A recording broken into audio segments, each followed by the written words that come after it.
días. Hoy vamos a ver dos temas interesantes. El Toxoplasma gondii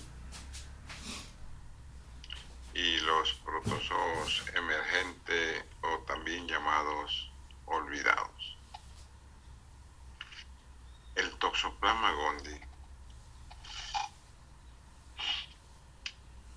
Este protozoo es un coccidio, es decir, un ser que se desarrolla dentro de otro ser, en este caso dentro de nuestras células, como hospedero o como el huésped, que puede ser el ratón o el gato.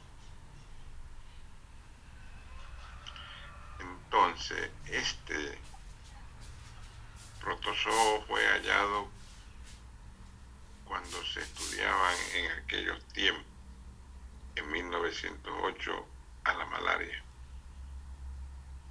En aquellos años el boom era el estudio de la malaria, pero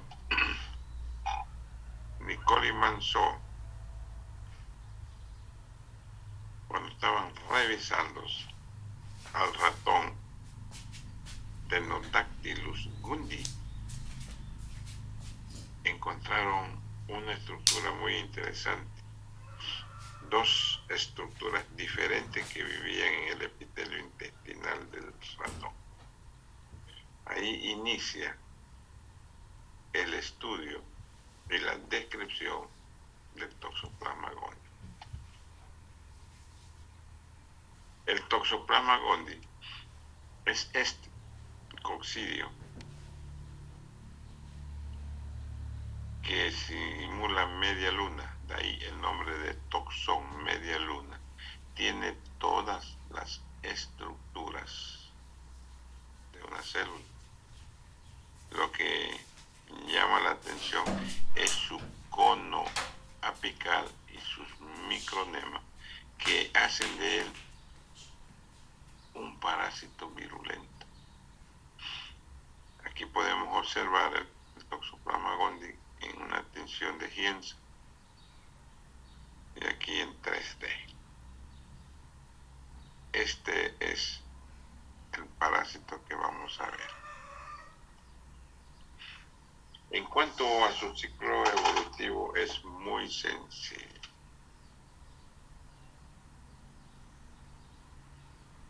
El gato se come al ratón.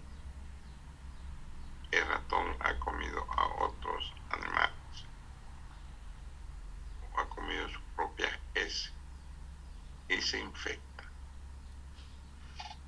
Ese gato posteriormente defeca, elimina parte de su epitelio donde desarrolla los ooquistes, y en la materia fecal que deposita el gato puede contaminar a toda clase de animales y aves. Puede contaminar e infectar al ser humano. Y en el ser humano se desarrolla en dos estructuras bien definidas: el taquizoito y el bradizoito. Si el Toxoplasma gondii infecta a la mujer antes de que se embarace, la va a proteger al feto. Pero si la mujer, cuando se embaraza, no tiene la infección del Toxoplasma gondii, la primera vez del embarazo va a producir un aborto. Los próximos abortos no son por Toxoplasma gondii, no es toxoplasmosis, hay que buscar otro de ellos. Y el desarrollo de la toxoplasmosis en este feto tiene diferentes consecuencias de acuerdo en qué trimestre la mujer se infectó.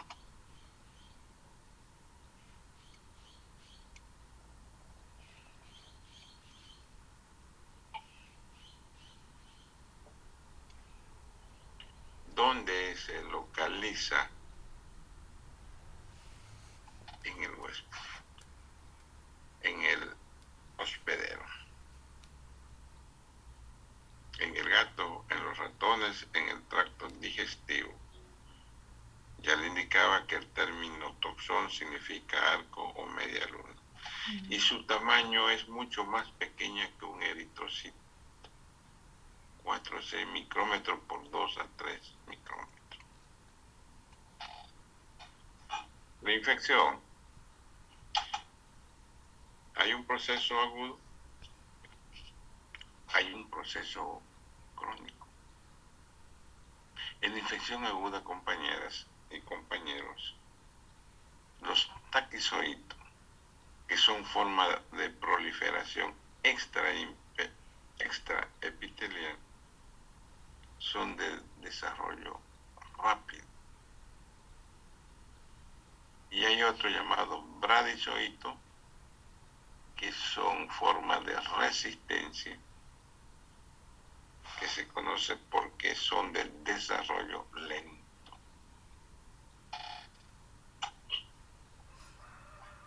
El toxoplasma gondii, que produce la enfermedad llamada toxoplasmosis, puede producir esta característica: la hidrocefalia. La hidrocefalia. ¿Pero por qué? ¿Qué es lo que sucede? Los estudios realizados indican que cuando se produce en el primer trimestre del embarazo,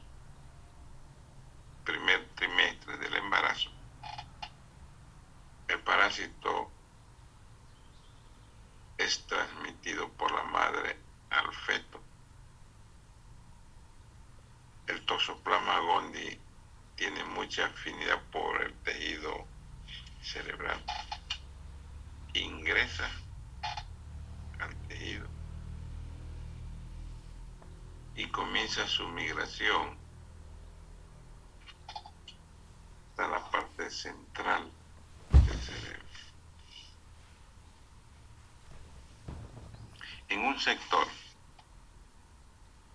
donde se vacía el líquido cefalorraquídeo y va hacia la médula para que este pueda expandirse en el abdomen, ahí se ancla en el conducto de Silvio. Ahí se desarrolla, obstruye el conducto de Silvio y no deja que el líquido cefalorraquídeo migre hacia la médula y sea distribuido en el abdomen. El cúmulo de ese líquido cefalorraquídeo hace que se produzca la hidrocefalia, porque a este nivel la calota craneal no está calcificada todavía, es flexible. Ese es el origen de la hidrocefalia, producida por el toxoplasma gondii.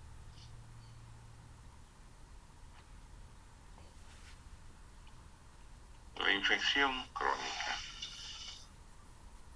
Otras veces, cuando está cumpliendo el ciclo del toxoplasma gondii, aparecen los ooquistes.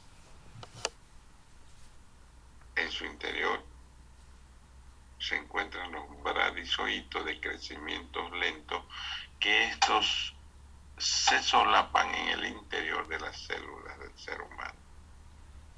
En cualquier tejido pueden almacenarse. Se produce el fenómeno inmunológico del mimetismo.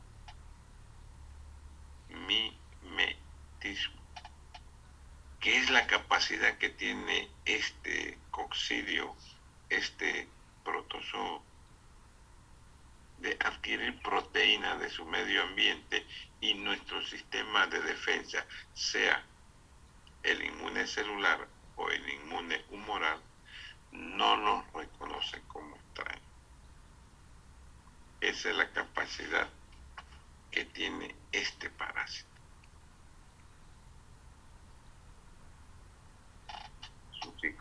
vida, ya lo indicamos, es enteroepitelial.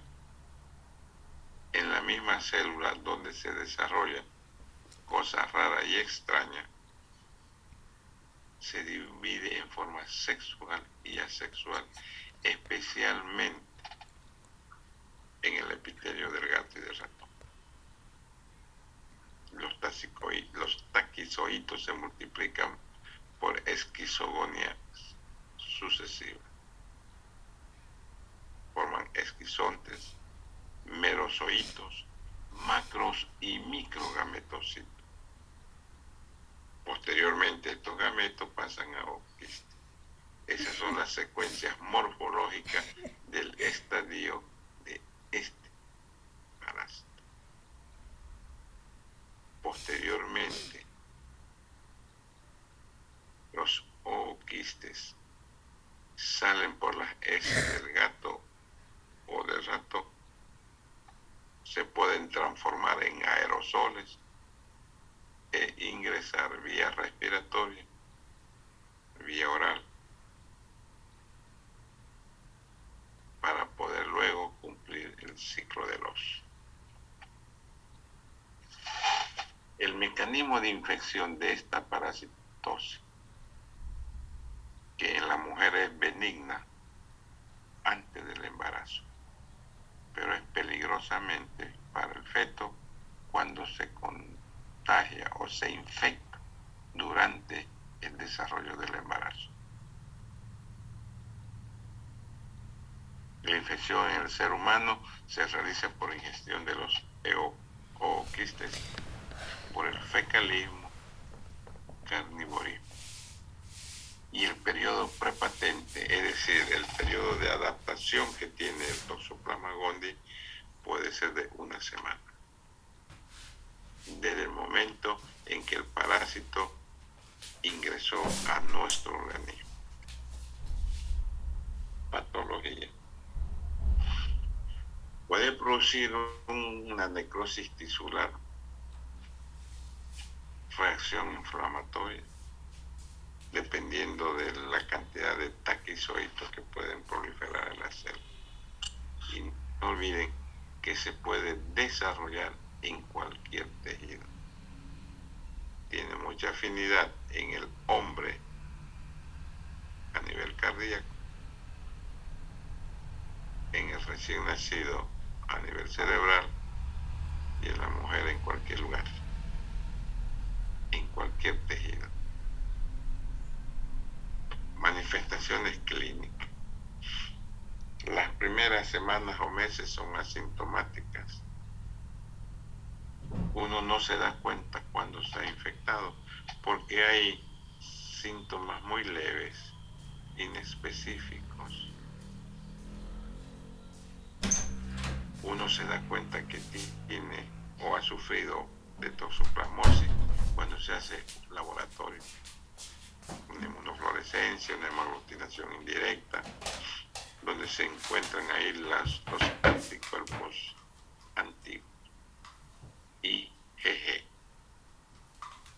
porque la IgM nunca casi lo encontramos porque apenas tiene un tiempo de duración de un mes. Por lo tanto, en las infecciones crónicas es mucho más frecuente estas manifestaciones leves. En la toxoplasmosis aguda estamos hablando del ser humano adulto, hombre o mujer.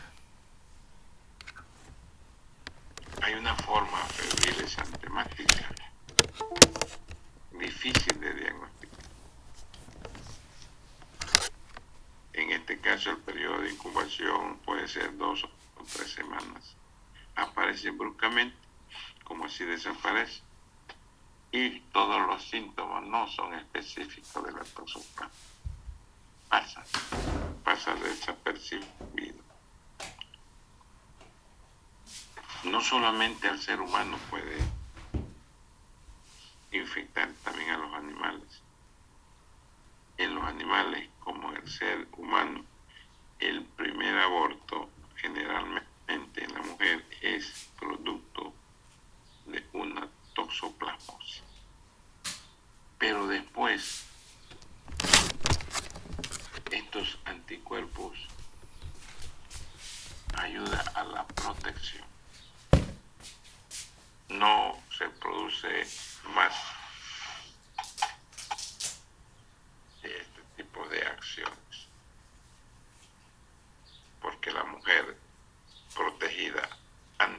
matrimonio o antes de que pueda ser madre, si tiene Toxoplasma gondii, tiene una protección de por vida.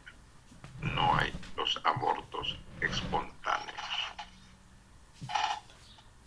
Se puede producir una toxoplasmosis ganglionar o linfática. Generalmente es adquirida. Se presenta en niños y adultos. Periodo de incubación dependiendo del sistema inmune de la persona. Muchas veces puede durar más de 3 o 6 meses si su sistema inmune moral y celular están activos.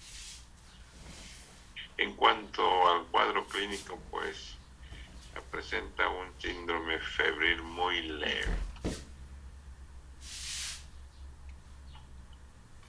Se puede presentar toxoplasmosis ocular. Muchas veces es la única manifestación de la toxoplasmosis. Puede producir la corioretinitis en infecciones prenatales con recidivas. Hay inflamación granulomatosa del tracto uveal. Esta imagen es el fondo del saco ocular. Ahí se produce este proceso, la corioretinitis.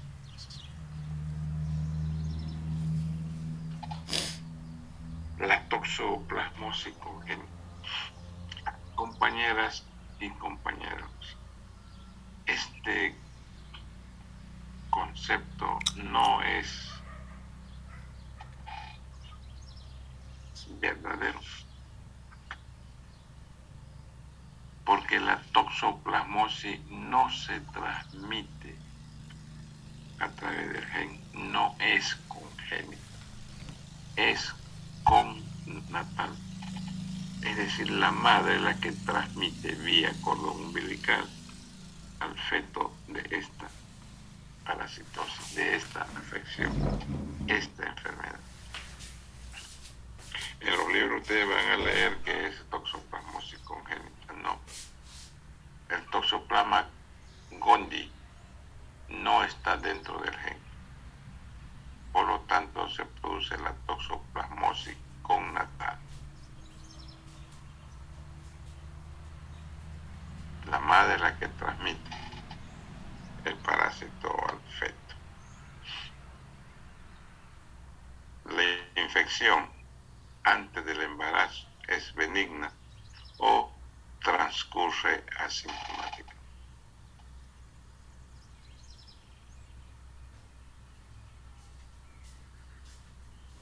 Y afección en el primer trimestre, segundo trimestre o tercer trimestre del embarazo. En el primer trimestre hay la hidrocefalia, segundo semestre puede haber la corioretinitis y en el tercer trimestre la calcificación intracerebral.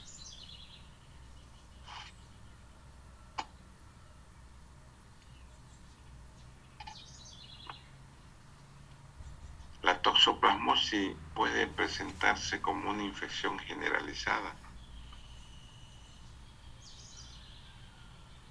especialmente en el último trimestre. En los recién nacidos, en los prematuros se presenta este problema y la mortalidad es elevada. Puede presentarse en la forma de encefalitis aguda en el segundo trimestre, en pacientes inmunodeprimidos con SIDA. Se puede presentar retinocoroiditis de desarrollo muy lento.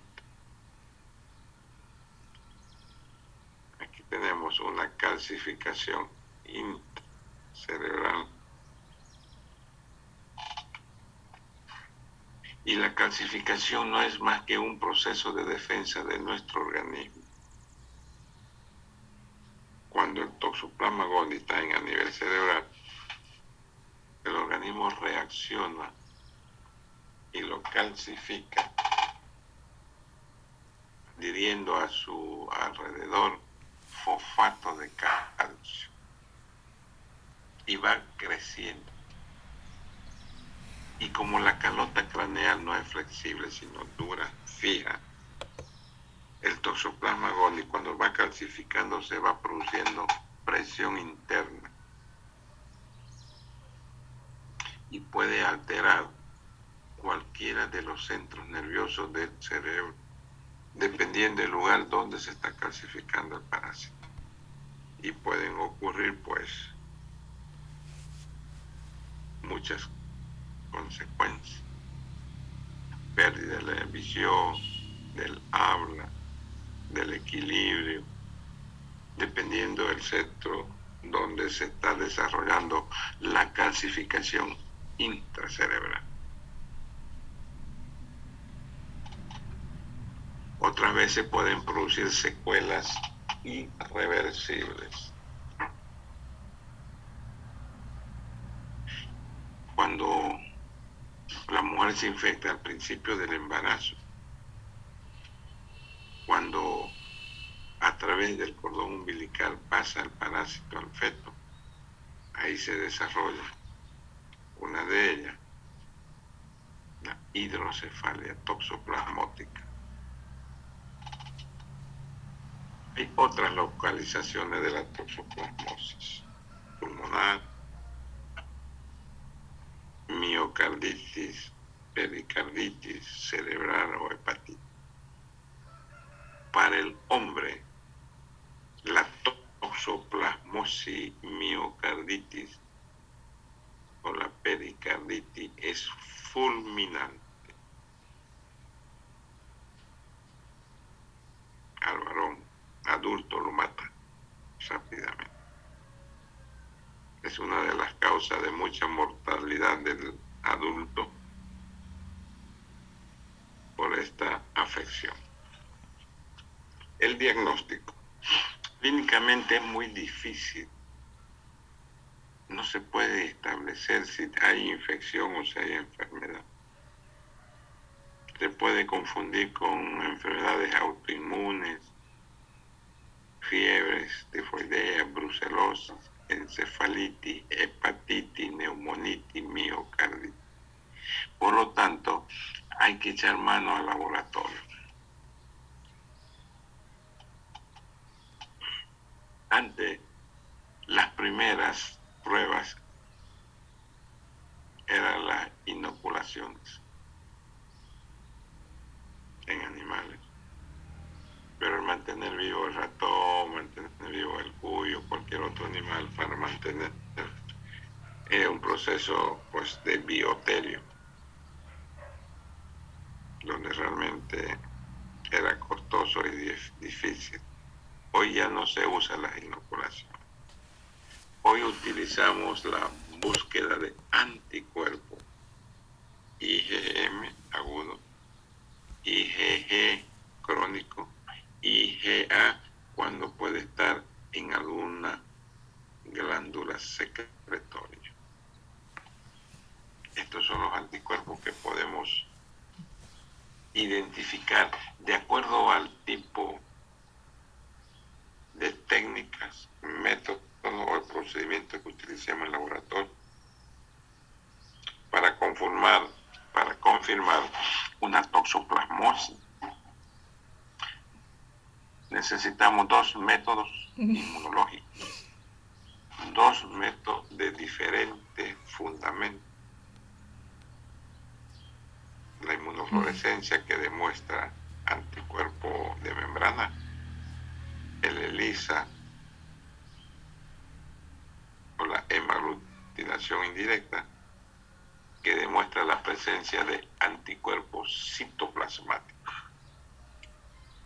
Por lo tanto, para hacer la confirmación se necesita inmunofluorescencia, hemaglutinación indirecta o HAI toxo o un ELISA de toxoplasma para poder confirmar la presencia de la afección. Antes hacíamos, todavía logramos hacer hace muchos años en el hospital japonés, la prueba de Sabin-Feldman. Pero era sencillo de hacer, pero mantener los toxoplasmas vivos era difícil, porque era mantenerlo en ratones. Y cada vez que hay que hacer la prueba hay que sacrificar al ratón para obtener el toxoplasma gondii. Estos toxoplasmas se los colocaba en el suero del paciente 5 o 10 minutos, luego se colocaba un colorante. Si adquiría, como escribió el gran Aristófanes y traducido a grosso modo, era negativa. Si no adquiría color, el toxoplasma era positivo porque estaba cubierto por los anticuerpos del paciente. Esa era la prueba que la informamos por cuestiones históricas. Esta es la prueba de referencia. Tiene una sensibilidad del 89% y una especificidad del 99.9%. Se utiliza antígeno, que es el mismo parásito. Por lo tanto, detecta anticuerpos de membrana. El problema es que hay que utilizar los ultravioletas. El título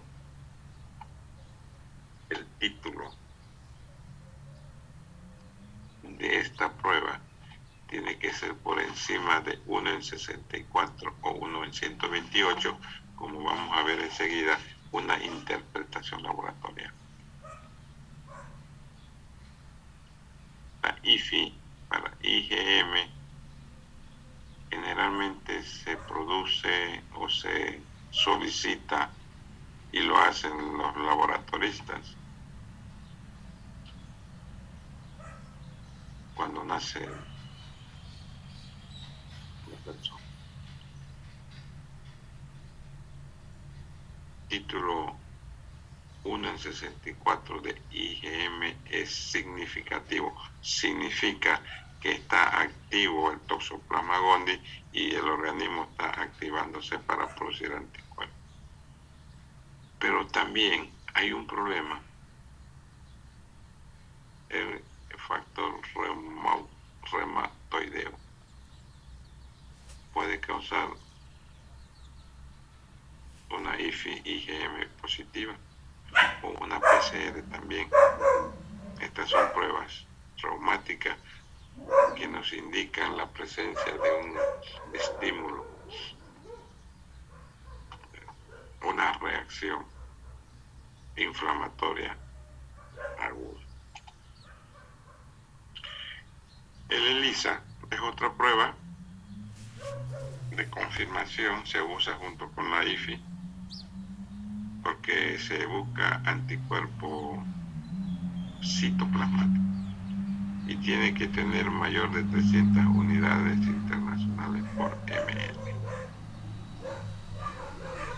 Otra prueba, la hemaglutinación indirecta, HAI toxo. Utiliza antígenos solubles con eritrocitos sanados, encuentra anticuerpos citoplasmáticos. No sirve para los casos agudos. Busca la IgE o la IgA secretoria. Antes, esta era la prueba de referencia, reacción de fijación de complemento. El problema de esta prueba era que mantener el complemento activo al 100% era muy difícil, es muy difícil. Ni manteniéndolo a baja temperatura o altas concentraciones salinas, el complemento se deteriora. Aunque era 100% específica, pues ya no lo utilizamos en los laboratorios. Otra prueba es la toxoplasmina, igual que la PPD o la prueba de la tuberculina. Tampoco lo utilizamos, han quedado para la historia. Bien, rápidamente vamos a conocer algunos datos importantes que el médico debe conocer. ¿Ya? Cuando se va a hacer un estudio para ver si tiene o no tiene toxoplasmosis la paciente o el recién nacido, hay que hacer dos determinaciones. La primera al nacer y la segunda 3 o 4 semanas después. Y hay que hacerla en forma simultánea a la madre y al recién nacido para poder interpretar y seguir esta enfermedad. En este análisis que vamos a hacer probablemente es una transferencia de anticuerpo de la madre al hijo. La primera muestra del hijo, IgG 1 en 16. La segunda muestra después de 3 o 4 semanas, la muestra del hijo,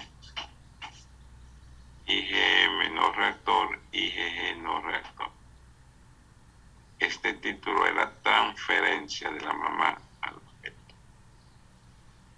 En la madre, la primera muestra 1 en 16, la segunda muestra y 1 en 16.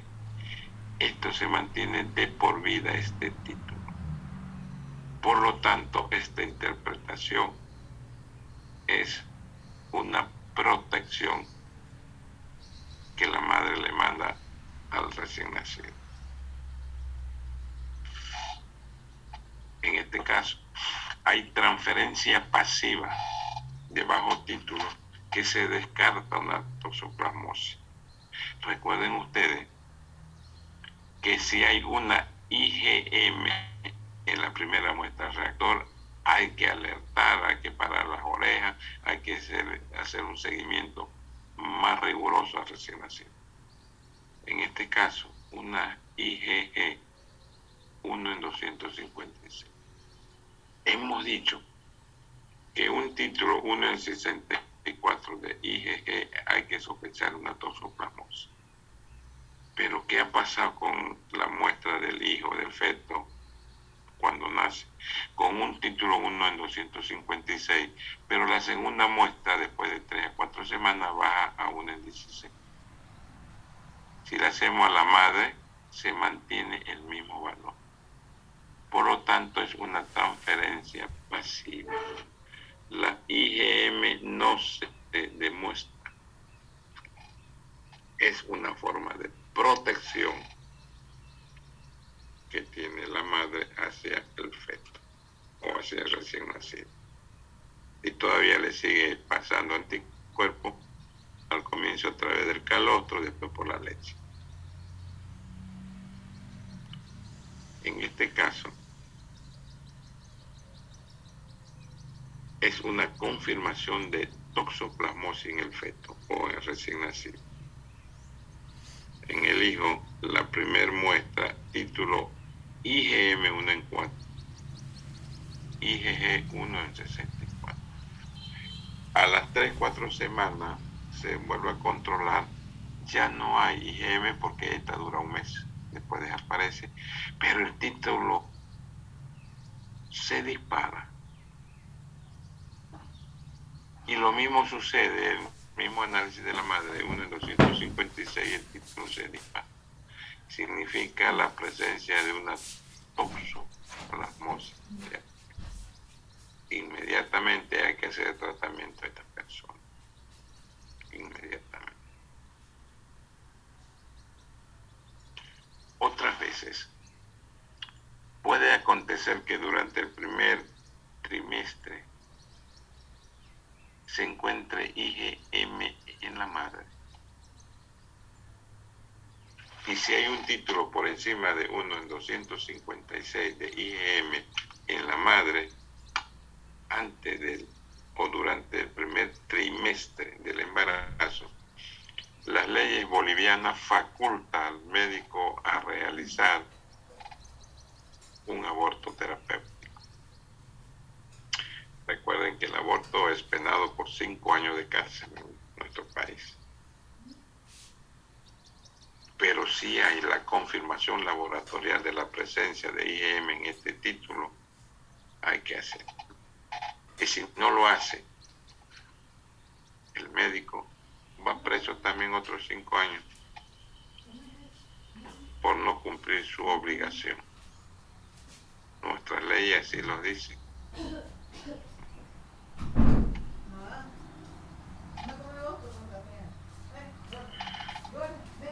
Otro ejemplo,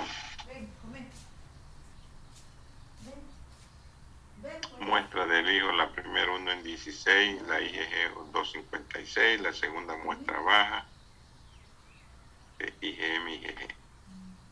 Pero de la madre se mantiene en IgM un título alto y la IgG sigue creciendo. Es posible un proceso agudo de la madre, porque lo que tiene el bebé, el recién nacido, son anticuerpos de transferencia. Entonces hay que comenzar el tratamiento con la madre. Bien, y así, en estas diapositivas tenemos una serie de análisis que tenemos que hacer. Es complejo, es sencillo. No se olviden, la IgM dura un mes y de ahí desaparece y aparece la IgG. Un título de IgM 1 en 4, hay que hacer seguimiento al recién nacido. Y si tiene IgG, oiga, siéntase contento, neonatólogo, pediatra, tan feliz. Está protegido ese recién nacido. Pero si se dispara la IgG de 1 en 256 hacia 1024, 4026, 4048, ese título es un indicador de una toxoplasmosis activa. Bien, el tratamiento es muy sencillo. Se le da sulfas, pirimetamina, sulfonamina, espirimicina, clindamicina a criterio médico. Hay que evaluar. Ese tratamiento puede durar de 4 a 6 semanas. Estamos hablando del recién nacido. En la madre generalmente se autolimita la infección y queda protegida de por vida. Los próximos embarazos son benignos. Si se produce un segundo aborto, hay que buscar otra causa, que generalmente de tipo hormonal o de otros problemas. Estas son las formas de los quistes, los taquizoitos, los bradizoitos que se pueden observar en el laboratorio. Podemos controlar esta enfermedad. Recording stopped. No se olviden, mujer potencialmente madre y que ha sido infectada previamente de Toxoplasma gondii, siéntase segura. Su primer bebé va a nacer sano. Las mujeres sexualmente activas y que se pueden embarazar y no tienen anticuerpos de Toxoplasma gondii, hay que hacer un seguimiento a ese embarazo continuo cada mes, porque en cualquier momento puede haber el fenómeno de infección. Hay gatos, hay ratones en nuestras casas. Estas estructuras, los quistes, pueden transformarse en aerosoles e ingresar a nuestro organismo. Bien, compañeros. Ese es el primer tema que íbamos a ver. Después de este tema comenzamos la ronda de preguntas. Vamos Recording in progress. a continuar